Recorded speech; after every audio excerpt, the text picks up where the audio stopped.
Veteran educators, I want to give you a chance to reflect, but also give our newbies in the field a chance to learn from our mistakes. So what is one thing that you did as a rookie or new teacher that you now regret when you look back on it? So I'll give you an example.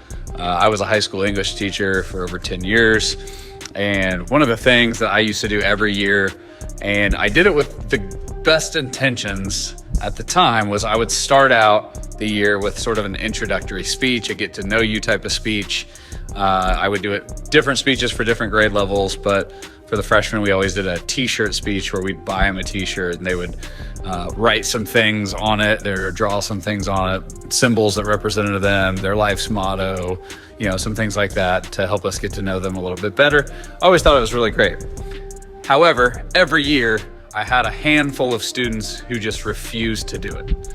Now, at the time, I thought it wasn't a big deal. I would always say, as long as you attempt to present it in front of the class, you can come in at lunch and I'll give you a second chance in front of a smaller audience who are kind of all experiencing the same thing.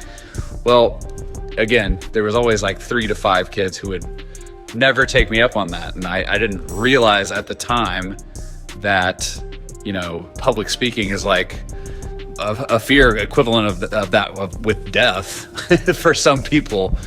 And so I was literally like forcing them to face their own mortality, some of these kids. And, I always look back on that, for the vast majority of students, to start them off on the right foot, give them a really strong grade in the grade book.